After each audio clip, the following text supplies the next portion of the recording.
Tongkat ini hanya jatuh pelan ke tanah, tapi menembus seluruh benua, menewaskan 850.000 orang. Tapi hanya bisa digunakan 5 kali. Jadi aku memutuskan untuk menggunakannya untuk mengalahkan bos terakhir. Tak disangka, ternyata dia seorang pengecut. Dia berinisiatif menandatangani kontrak jiwa denganku, berubah menjadi roh senjata, membuat tongkat itu memiliki daya tahan tak terbatas. Dan akhirnya aku bisa membalas dendam pada wanita itu. Karena belum lama ini, aku yang didiskriminasi oleh pemain lain, mendapat undangan grup dari seorang dewi. Aku merasa berada di puncak kehidupan. Di perjalanan, aku bahkan memamerkan paket hadiah pemula yang kubeli seharga $290 kepada Dewi. Dewi itu tidak hanya tidak jijik, tetapi juga memujiku. Aku sudah membayangkan jatuh cinta dengan Dewi, menuju ke pelaminan, membentuk keluarga kecil yang bahagia. Tapi kenyataan terlalu kejam. Air mata tidak bisa membeli keabadian. Aku terlalu hanyut dalam hayalan. Saat terbangun, aku sudah penuh luka. Aku baru sadar bahwa hayalanku telah berakhir. Ternyata Dewi itu hanya ingin memancingku ke tengah hutan yang sepi, untuk membunuhku, hanya untuk tugas perubahan jobnya. Job tersembunyi, Dewi kehidupan. Dan aku adalah pemain ke-1000 yang dia bunuh. Hari itu, aku menyadari satu fakta. Kebenaran dari game ini adalah hukum rimba. Tak lama kemudian, aku hidup kembali di desa pemula dengan konsekuensi turun level. Pikiranku dipenuhi ejekannya sebelum aku mati. Kau pasti orang bodoh di dunia nyata, kan? Minta saja uang saku lagi untuk memperkuat equipmentmu, orang miskin. Dan tatapan menghina dari pemain lain. Enyah kau, idiot, equipmentmu terlalu lemah. Tingkatkan dulu ke +11 baru cari aku lagi. Tanpa kekuatan, aku hanya bisa meraung tak berdaya. Jadi aku mengeluarkan palu peningkatan. Pertama, pedang 2 tangan ksatria +3. Aku mengerahkan seluruh kekuatanku untuk memukulnya. Tapi peningkatannya gagal, dan senjatanya benar-benar rusak. Tidak menyerah, aku mengeluarkan sarung tangan baja darah +5, memukulnya lagi dengan seluruh kekuatanku. Tapi yang kudapat hanyalah kegagalan. Aku menjadi gila, terus mengeluarkan equipment untuk ditingkatkan. Tapi dengan peningkatan yang terus-menerus gagal, dan equipment yang terus-menerus rusak, aku kehilangan segalanya. Air mata kesedihan mengalir dari sudut mataku. Aku memutuskan untuk menyerah pada game sampah ini. Tiba-tiba, sebuah tongkat jatuh di sampingku. Ini adalah senjata dasar pemula. Satu-satunya ciri khasnya adalah sangat lemah. Sebuah tanda tanya besar muncul di pikiranku. Aku bingung. Seorang anak kecil muncul di hadapanku. Siapa dia? Kenapa dia terus mengirim emoji? Melihat penampilannya, dia pasti pemula. Tiba-tiba aku mengerti maksudnya. Dia pasti ingin memberiku tongkat ini. Sepertinya aku benar. Apa dia kasihan padaku karena semua equipmentku hancur? Dengan sisa harga diriku, aku memukulnya lagi. Kali ini peningkatannya berhasil, jadi aku memukulnya lagi. Peningkatan berhasil lagi. Hidup ini sungguh tak terduga. Kenapa cuma perlengkapan sampah begini yang berhasil ditingkatkan? Jadi, aku terus memukul dan meningkatkannya tanpa henti. Aku terus memukulnya. Aku memukulnya sampai matahari terbenam. Pifu Souman. Aku sudah lelah sampai seluruh tubuhku gemetar. Lalu, dengan gemetar, aku memukulnya untuk terakhir kalinya. Tiba-tiba, cahaya keemasan menyala. Aku berhasil meningkatkannya ke nilai peningkatan tertinggi, 99. Dengan gemetar, aku menatap tongkat kayu yang secara tidak sengaja telah kutingkatkan ke nilai maksimum ini. Aku pun termenung. Seharusnya, jika melebihi +10, tingkat keberhasilan peningkatannya akan di bawah 5%. Detik berikutnya, tanganku yang gemetar tak sengaja menjatuhkan tongkat itu. Saat tongkat itu jatuh ke tanah, aku tercengang. Semua benda yang kulihat langsung hancur. Detik berikutnya, semua pemain heboh. Mereka berhamburan melarikan diri. Bahkan ada yang mengira itu adalah nafas naga. Ada juga yang mengira itu adalah event game. Dan aku, biang kerok dari semua ini, juga tercengang. Karena pukulan ini langsung membelah benua menjadi 2. Dan juga memecahkan rekor dunia dalam sejarah game. Dalam sekejap, 850.000 pemain tewas. Aku pun menjadi penjahat yang terkenal. Aku tak bisa menahan tawa gembira. Wajah wanita jalang itu dan kata-katanya kembali terlintas di pikiranku. Sepertinya orang tuamu cuma pengemis, ya? Saat itu, aku tertawa terbahak-bahak. Dengan mempertaruhkan nyawaku, aku mempelajari satu hal. Kebenaran dari game ini adalah hukum rimba. Kalian semua sampah brengsek, tunggu saja ajalmu. Di kehidupan nyata, aku hanyalah orang biasa. Penampilanku biasa saja, tinggiku biasa saja, nilai sekolahku biasa saja, kemampuan atletikku biasa saja. Jika kehidupan nyata diibaratkan rank game, mungkin aku hanya bronze 4. Tapi, sekarang berbeda. Saat sedang berjalan, aku tak sengaja menabrak seorang pria botak. Dia langsung mengangkatku. Sepertinya dia ingin pamer di depan pacarnya. Aku hanya membalas dengan 3 kata. Si botak sialan, Pifu Souman. Lalu aku memukul wajahnya dengan tongkat. Pifu Shou. Detik berikutnya, cahaya kemasan meledak. Si botak langsung menjadi abu. Sekarang aku penuh percaya diri. Akulah pemain terkuat. Akulah protagonis dunia ini. Namun, detik berikutnya sistem menampilkan pesan. Ketahanan senjatamu hampir habis. Ketahanan tongkat kayu tinggal 3/5. Aku langsung tercengang. Ini artinya aku hanya bisa memukul 3 kali lagi? Selesai sudah. Rencanaku gagal total. Aku tadinya ingin menghajar orang-orang yang meremehkanku, lalu membalas dendam pada wanita itu. Tapi sekarang, aku tak bisa membalas dendam. Tinggal 3 pukulan lagi. Pifu Shou. Jadi aku membuat keputusan. Pergi ke lembah kematian untuk bermain.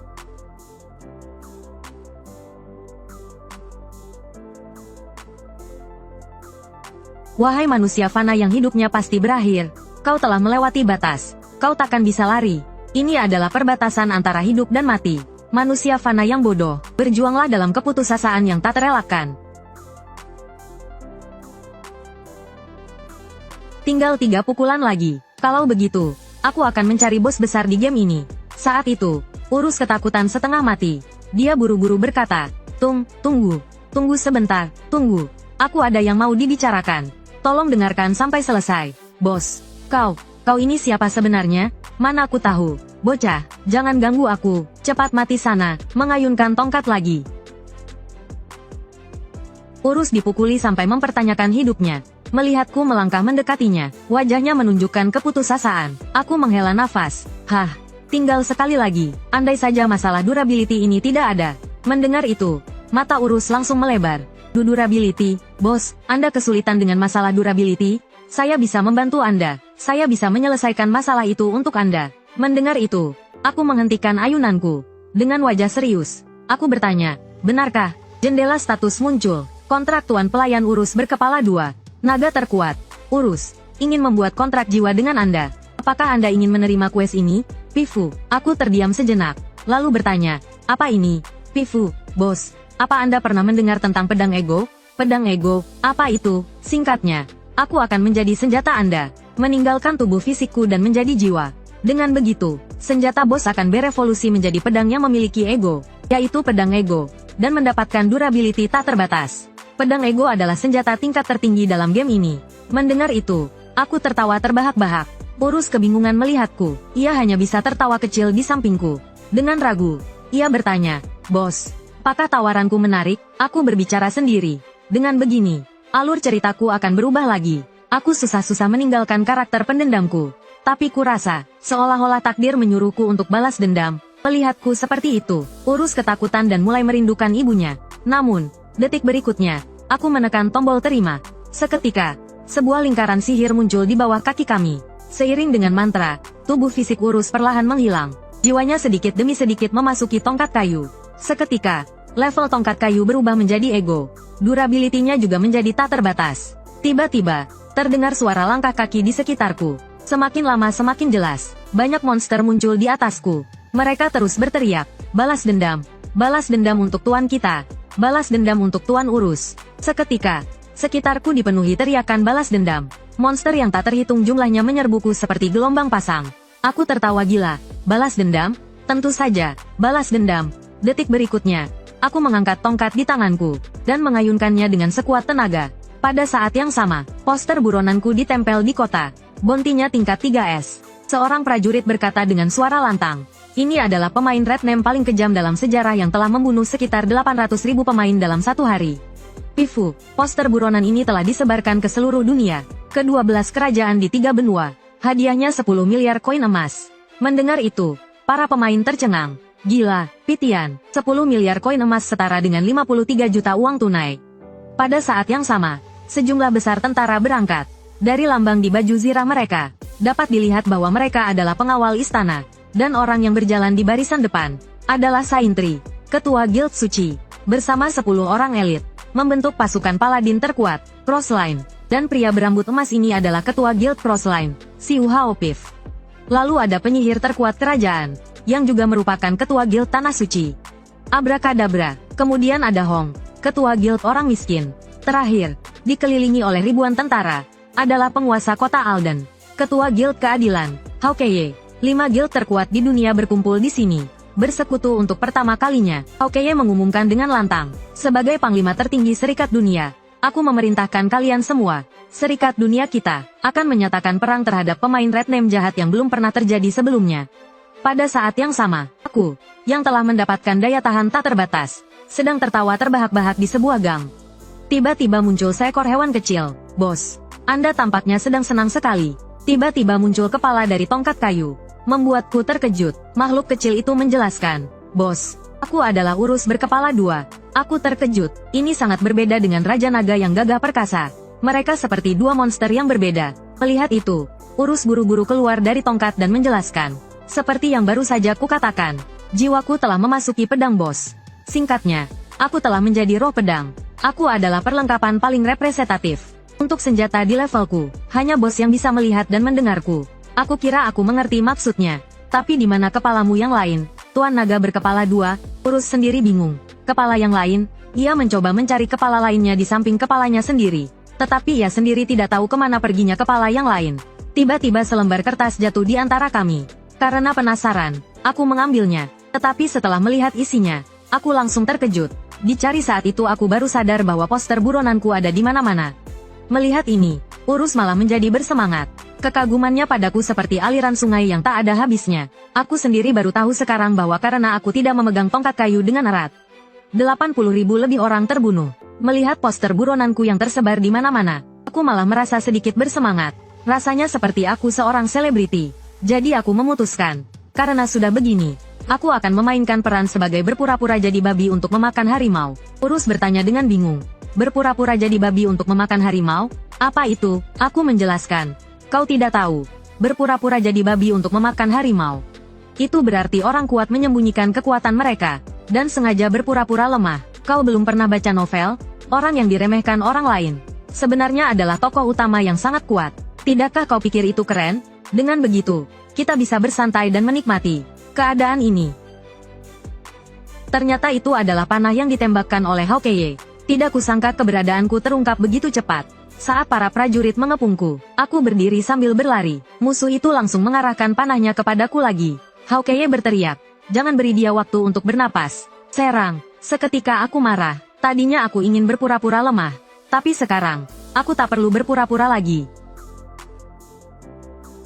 Hanya dengan satu serangan, anggota dari 5 guild besar menderita banyak korban. Hawkeye, yang terbaring di tanah, belum mengerti apa yang terjadi.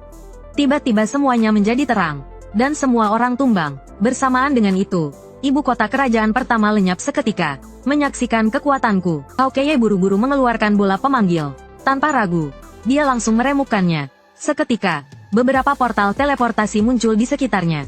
Dalam sekejap, semua anggota 5 guild besar berteleportasi, mengepungku, dan kali ini, jumlah orang yang dipanggil mencapai 3 juta. Hawkeye kembali memerintahkan seluruh pasukan untuk menyerangku. Aku menghela napas pelan, lalu mengangkat tongkat kayuku lagi. Satu ayunan merenggut nyawa musuh yang tak terhitung jumlahnya. Urus tercengang. Setiap ayunanku merenggut nyawa musuh yang tak terhitung jumlahnya. Meskipun satu manusia lemah, tetapi jika banyak manusia berkumpul, mereka akan sulit dihadapi. Ini adalah pengetahuan umum. Seperti kata pepatah, bahkan bos monster terkuat, Urus, tidak dapat melawan ribuan orang sekaligus. Dan saat ini, orang-orang ini adalah aliansi guild dunia, sekelompok orang kuat dari seluruh dunia. Bahkan dengan mengerahkan seluruh pasukan Urus, mereka pasti tidak akan menang. Jadi, cara paling masuk akal adalah melarikan diri dari tempat ini. Tapi itu semua hanyalah ilusi Urus. Saat ini, aku sangat kuat, bahkan ribuan tentara pun dapat aku musnahkan dengan mudah. Namun, di saat yang sama, di pihak penyihir, mantra mereka hampir selesai. Detik berikutnya, sebuah lingkaran sihir muncul di atasku. Seketika, Abrakadabra melancarkan mantra pembubaran. Tapi aku tidak menghindar. Malah, aku kagum dengan nama sihirnya yang keren. Jadi aku memutuskan untuk memberi nama keahlianku juga. Aku mengangkat tongkatku lagi. Sebuah gelombang kejut melesat keluar bumi, menuju keluar angkasa. Ku sebut ayunan ke atas. Lingkaran sihir itu langsung ditembus dan hancur berkeping-keping. Abrakadabra langsung panik. Dia buru-buru menyuruh kelompok penyihir untuk merapal mantra lagi. Tapi detik berikutnya, dia melihatku mengangkat tongkat lagi. Kali ini, keahlianku bernama ayunan ke bawah. Seketika, kelompok penyihir itu musnah. 3 juta orang melawan 1 orang. Mereka tidak meraih kemenangan telak. Malah, pemandangannya mengerikan. Aliansi 5 guild besar dunia, musnah. Hawkeye gemetar ketakutan. Aku berjalan ke arahnya sambil memegang tongkat.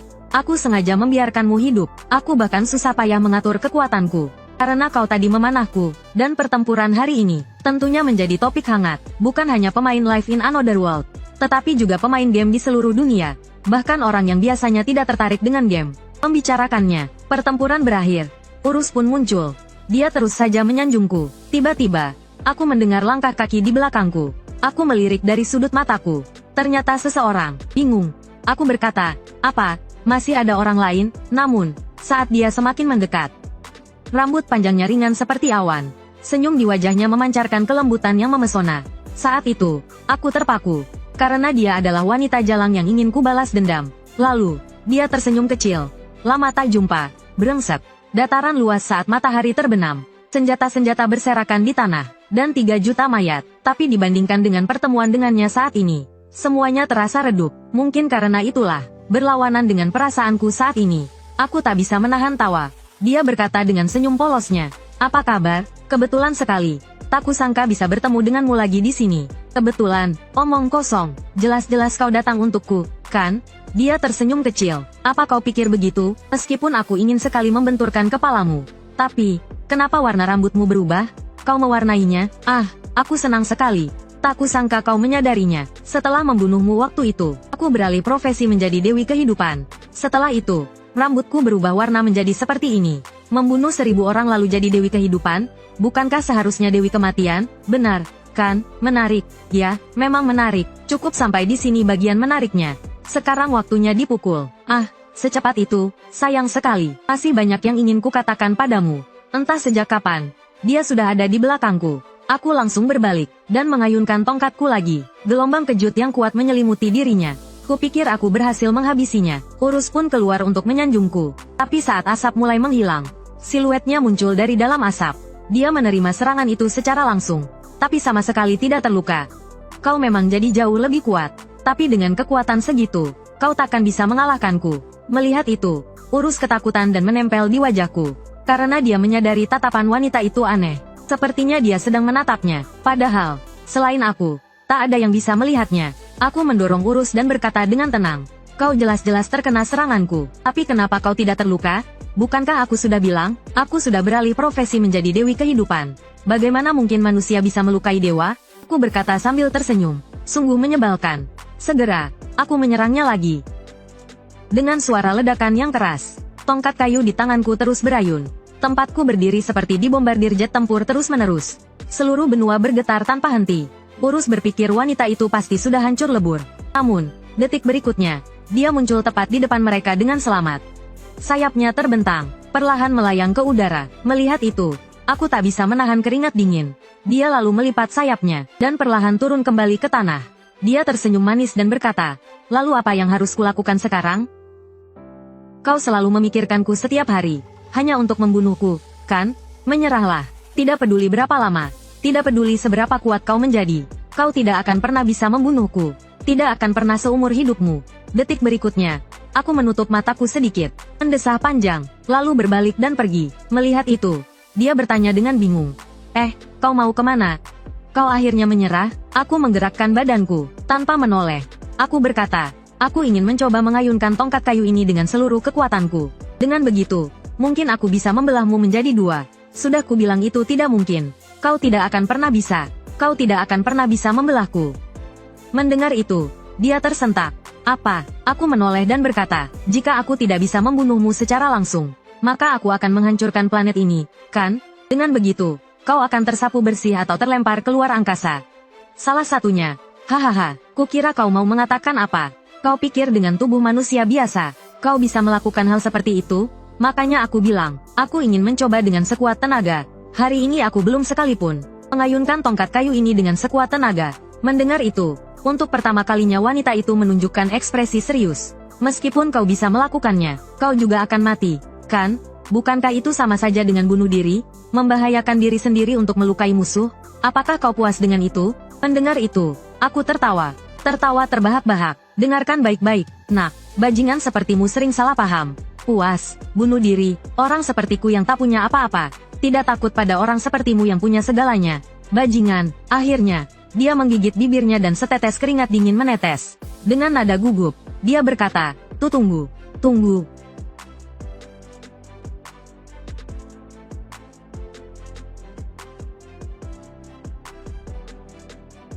Sementara itu, di dunia nyata, di warnet game VR. Di dalam ruangan kapsul VR, penjaga warnet sedang bersantai bermain game. Tiba-tiba dia mendengar para pelanggan mengeluh keras. Beberapa kapsul VR terbuka. Spatio-temporal live terputus. Aku juga, semakin banyak pelanggan yang keluar. Semuanya adalah pemain spatio-temporal live. Tiba-tiba mereka semua mengarahkan kemarahan mereka pada penjaga warnet. Apa kau mematikan listriknya? Pengelolaan kapsul game ini payah sekali. Admin buru-buru menenangkan semua orang. Tenang dulu semuanya, tidak ada pemadaman listrik. Kemungkinan listrik padam atau jaringan terputus sudah dikesampingkan. Para pemain akhirnya menyadari kemungkinan ada masalah dengan server. Tak lama kemudian, seseorang melihat pengumuman resmi. Waktu pemulihan akan diumumkan kemudian. Server akan menjalani pemeliharaan darurat. Dugaan masalah server pun terbukti benar. Saat itu aku sedang menghubungkan ke game. Setelah kode selesai dimuat, aku muncul di ruang yang sama sekali asing. 10.101.011 aku benar-benar bingung. Lalu terdengar suara, ST-389. Itu kode planet yang baru saja kau hancurkan. Di alam semesta keempat, planet itu terkenal akan keindahannya. Kenapa kau lakukan itu? 1000P10110L. Itu tempat favorit ibuku. Aku diam-diam menatap orang aneh di depanku. Dan bertanya, siapa kau? Aku. Tuhan, mendengar itu, aku tertegun sejenak. Lalu tertawa terbahak-bahak. Sudahlah, aku tak peduli siapa kau. Lalu aku melihat sekeliling dan bertanya, kau lihat wanita berambut hitam di sekitar sini? Aku tidak melihatnya, hanya ada kita berdua di sini. Jendela status muncul, baru kusadari hanya aku yang sedang online dalam game ini. Apa yang mengejutkan, bukankah kau sudah menghabisi mereka semua? Coba pikirkan baik-baik, siapa yang bisa selamat dari ledakan seperti itu? Mendengar kata-katanya, aku tiba-tiba tertawa. Melihat itu, bahkan Tuhan pun berkeringat dingin. Dan aku masih tertawa terbahak-bahak. Lalu aku mengangkat tongkat kayu dan berteriak, balas dendam berhasil. Hei, Ulrus, keluarlah. Kakakmu ini akhirnya berhasil balas dendam. Tapi tongkat itu tidak bereaksi. Bagaimanapun aku memanggilnya, tetap sama. Bukankah sudah kukatakan, hanya ada kita berdua di sini. Anak itu tentu saja tidak ada di sini. Lalu kau ini apa? Satu pengguna online yang dimaksud adalah aku, kan? Kau NPC, atau admin, bukan keduanya. Aku, asteris suara derau statis asteris. Menutupi kata-kata yang ingin dia ucapkan.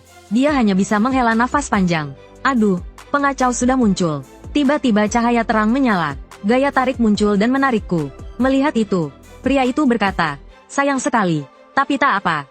Pertemuan kita sangat berarti. Sampaikan salamku pada si brewokan. Ya, belum mengerti apa yang terjadi. Aku terus ditarik oleh cahaya itu.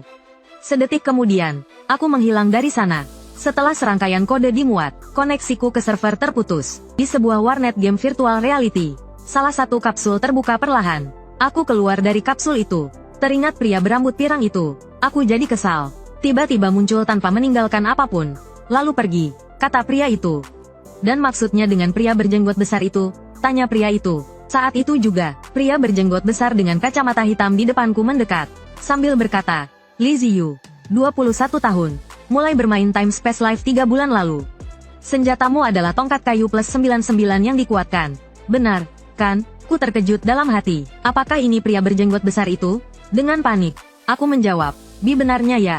Boleh tahu siapa Anda? Dia melepas kacamatanya dan berkata serius. Siapa lagi? Aku adalah orang yang akan mengambil tongkatmu. Lalu, aku dibawanya keluar untuk makan sup nasi. Apa yang kamu bengongin? Ayo cepat makan. Masakan nenek pemilik tempat ini luar biasa. Aku masih bingung, tapi melihat sikapnya, aku hanya bisa menurut. Dia lalu bercerita bahwa tempat ini adalah restoran favoritnya. Sejak dia masih miskin, sekitar 15 tahun lalu. Sejak awal mendirikan perusahaan dan mengembangkan Time Space Live. Mendengar itu, aku langsung terkejut. Apa Anda? Belum ku beritahu, aku adalah CEO Time Space Live, Choi DPI. CEO, jadi, kenapa Anda seperti bos mafia? Ternyata orang-orang ini adalah karyawan perusahaan. Aku pikir mereka penjahat, hampir saja ketakutan. Kenapa CEO Time Space Live mendatangiku tiba-tiba? Kenapa? Bukankah tadi di kapsul? Aku sudah menjelaskan alasannya, aku datang untuk mengambil tongkat kayu plus 99. Mendengar itu, aku terkejut. Apa yang mengejutkan? Bagi perusahaan game, ini langkah yang sangat normal. Kami harus segera memperbaiki bug game. Mendengar itu, aku langsung berdiri. Anda menyebutnya bug, padahal aku sendiri yang berhasil memperkuatnya. Tapi dia hanya menyebut angka 3%. Itulah probabilitas sukses setelah plus 10. Semakin tinggi level, semakin kecil peluang. Kamu juga tahu itu, kan? Kalau bukan bug, coba hitung probabilitas keberhasilanmu. Mendengar itu, aku terdiam. Dia lalu menghela napas dan berkata, mulai sekarang, tongkat kayu plus 99 akan ditarik kembali. Hari berikutnya, di reruntuhan awal dekat desa pemain awal, muncul bos monster bernama Gorus. Sekelompok pemain bersiap memburunya. Dalam sekejap, Gorus menyerang mereka. Penyihir mulai melontarkan sihir, meluncurkan rudal api, langsung mengenai bos di bagian depan. Seketika itu juga, bos diliputi api, mengenai target, tinggal memberikan serangan lagi. Tiba-tiba terdengar teriakan dari belakang. Seorang pemain wanita berteriak sambil menyerbu ke arah Gorus. Pria Tem segera berkata, pengguna petarung, jangan maju sendirian. Belum selesai bicara, petarung wanita itu memukul kepala bos dengan keras. Tapi karena tidak mengontrolnya dengan baik, dia terpental kembali, melayang ke arah penyihir, dan langsung menjatuhkannya. Penyihir itu pingsan karena tertimpa. Tim menjadi kacau balau. Sementara itu, aku sedang duduk di atas pohon menyaksikan semuanya, menghela napas ringan. Apa yang harus dilakukan sekarang? Harus bagaimana, bos? Aku tidak menjawab, hanya diam sambil memegang tongkat kayu dan melamun. Tenggelam dalam kenangan. Hari itu, di restoran nenek, paman mengatakan akan menarik tongkat kayu plus 99. Mendengar itu, aku merasa tidak terima. Tapi detik berikutnya paman melanjutkan. Itu adalah kebijakan perusahaan, tapi posisiku sedikit berbeda. Pernyataan yang tidak terduga ini membuatku kaget. Paman melanjutkan, aku telah menyelidiki sendiri, dan menemukan bahwa tongkat kayumu adalah barang normal tanpa bug. Jadi aku membuat keputusan, bahwa kami tidak akan lagi mengganggu pemain. Apakah itu mengalahkan bos terkuat, membantai 3 juta pemain, atau menghancurkan planet? Itu adalah kebebasan pemain, bahkan jika kamu menuangkan sup lobak ke dalam sup nasi. Itu kebebasanmu. Kamu ini, jangan menuangkan sup lobak ke dalam sup nasi lagi. Aduh, bikin aku kesal. Apa gunanya merebus sup tulang sapi semalaman? Setiap kali kamu menuangkan sup lobak, rasanya jadi amis. Aku melihat tongkat kayuku dengan linglung. Sup lobak, dalam kebingungan. Aku mendengar suara di sebelahku. Sialan, petarung, apa yang kamu lakukan sebenarnya? Kamu tidak tahu kalau dalam mode tim, menjaga formasi adalah hal dasar? Kenapa kamu bertindak sendiri dan merusak segalanya? Sialan. Kami membawamu ke tim dengan niat baik. Dan sekarang ini, mendengar itu, aku kembali melamun. Hanya satu hal, aku hanya memintamu satu hal. Meskipun ini terdengar aneh dariku, Time Space Life adalah game yang luar biasa. Bebas, romantis, petualangan yang penuh imajinasi. Mulai sekarang, berhenti menghancurkannya.